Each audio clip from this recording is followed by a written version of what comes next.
নমস্কার। আজকে আমি বলবো যে ছাদ বাগানে ভাতের ফ্যান আমি কিভাবে ব্যবহার করি। ভাতের ফ্যান, চাল ধোয়া জল, তারপর পান্তা ভাত, মানে যে ভাতটা নষ্ট হয়ে যায় সেই ভাতটাকে আমি পান্তা ভাত বলছি, কিংবা ওই পান্তা ভাত ভিজানো জল, সেই সবগুলো কিন্তু আমি আমার এই ছাদ বাগানে ব্যবহার করি। ছাদ বাগান সবুজ সতেজ রাখার জন্য কিন্তু এই কাজগুলো আপনাকে করতে হবে, এটা করতেই হবে, নইলে আপনি ছাদ বাগানের গাছগুলো সবুজ সতেজ রাখতেই পারবেন না। তাই আজকে আমি সেটা নিয়েই আপনাদের সামনে তুলে ধরবো যে ভাতের ফ্যান আমি কিসে ব্যবহার করি এবং বাগানে ব্যবহার করে আমি যেহেতু উপকার পেয়েছি তাই সেটাই শেয়ার করব। আমি যেভাবে ব্যবহার করি সেটাই আলোচনা করব।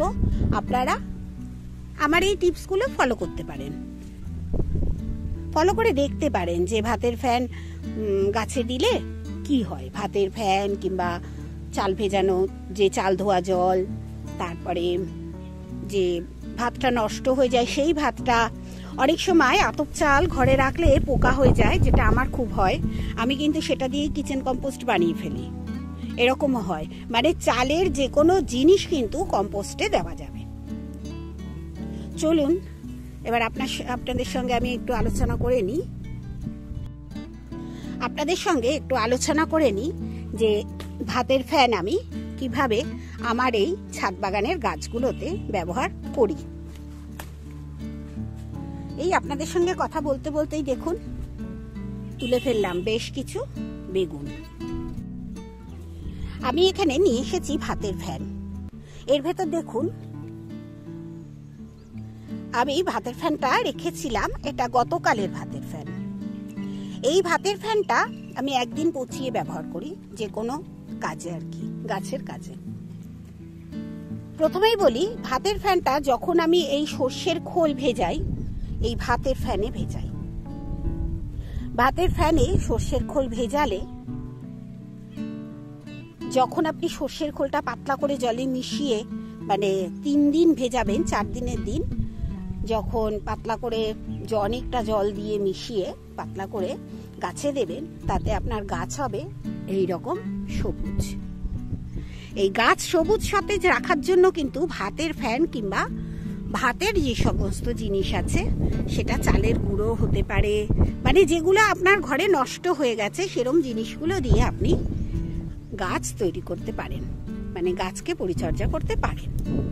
আমি কালকে রান্না করার সময় যেহেতু ডিমটা তো আমি ব্যবহার করি, ডিমটা যখন রান্নাঘরে ব্যবহার করেছি ভাতের ফ্যানের ভেতর রেখে দিয়েছিলাম।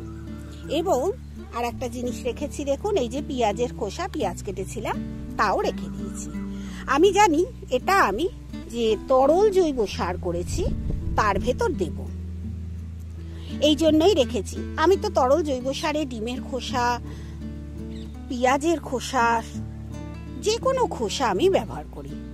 এখন আম উঠেছে, আমের খোসাও ব্যবহার করবেন। আমের খোসায় প্রচুর প্রচুর ভিটামিন থাকে। আর এই যে তরল জৈব সারটা না, তরল জৈব সারটা অনুখাদ্যের কাজ করে গাছের।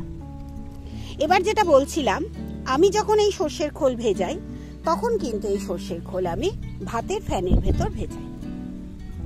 এবং যদি আমি কখনো বাদাম খোল ভেজাই, এটা তো বাদাম খোল দেখতেই পাচ্ছেন, এই যে এই বাদাম খোল ভেজাই, এই বাদাম খোলও কিন্তু আমি ভাতের ফ্যানের সঙ্গে ভেজাই। বাদাম খোল হোক কিংবা সর্ষের খোল কিংবা নিম খোল, যে খোলেই আমি ভেজাই সেটা কিন্তু ভাতের ফ্যানের সঙ্গে ভেজাই। ভাতের ফ্যান গাছে দিলে কতটা উপকার হয় আপনারা প্রায়ই প্রশ্ন করেন, আপনার গাছ এত সবুজ সতেজ কেন? ঠিক এই কারণেই সবুজ সতেজ, যেহেতু আমি গাছে ভাতের ফ্যান ব্যবহার করি। আপনারা ভাতের ফ্যান কম করেই ব্যবহার করে দেখুন। আমি তো আমার কোনো ভাতের ফ্যানটা, মানে প্রত্যেক দিনের ভাতের ফ্যানটা আমি কিন্তু ব্যবহার করেই যাই আমার গাছে, আমি কোনোদিন ফেলি না। বর্ষাকালে ভাতের ফ্যানটা আমি কোথায় দিই জানেন? কিচেন কম্পোস্টের ভেতর। যে কিচেন কম্পোস্টটা আমি তৈরি করি, সেই কিচেন কম্পোস্টের ভেতর এই ভাতের ফ্যান আমি ব্যবহার করি তখন বর্ষাকালে। কারণ বর্ষাকালে তো আর আমি এই জল ব্যবহার করি না। ওই নিয়েও আপনাদের জানাবো তরল জৈব সার বর্ষাকালে আপনারা ব্যবহার করতে পারবেন না পারবেন না, সেই নিয়ে আপনাদের একটি ছোট্ট ভিডিও দেব। আশা করি আপনাদেরও ভালো লাগবে।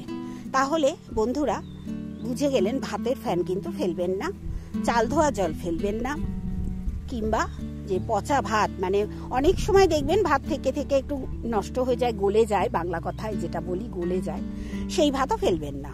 তাই দিয়েও কিন্তু তরল জৈব সার করতে পারেন, লেবু গাছের সার তৈরি করতে পারেন। লেবু গাছের সার খুব সুন্দর তৈরি হয়।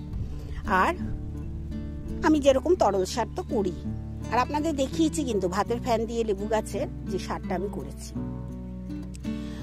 এইভাবে কিন্তু ভাতের ফ্যান ব্যবহার করুন। আর যখনই কোনো কিছু সার আপনি এই যে তৈরি করবেন, এই তরল জৈব সার, যে খোল, যে কোনো খোলের জল তৈরি করবেন, তখন কিন্তু ভাতের ফ্যান দিয়ে ভেজাবেন খোলগুলো, তাতে আপনাদের গাছে উপকারী হবে। আমার গাছ কিন্তু প্রচুর সবুজ সতেজ। দেখুন আজকে প্রচুর গরম পড়েছে, হিউমিডিটি বেশি, কাজ করাই যাচ্ছে না। আজকে তো ছাদের কোনো কাজ আমি করিনি, শুধুমাত্র জল দিয়েছি। ভাতের ফ্যান সবসময় ব্যবহার করতে হবে এমন সবজির গাছে, ফলের গাছে, ফুলের গাছে, যে কোনো জায়গায় ব্যবহার করবেন। এই ভাতের ফ্যান ব্যবহার করলে আপনার গাছ দ্রুত বৃদ্ধি পাবে, দ্রুত ফল দেবে এবং ম্যাচুরিটি এসে যাবে খুব তাড়াতাড়ি আপনার গাছে।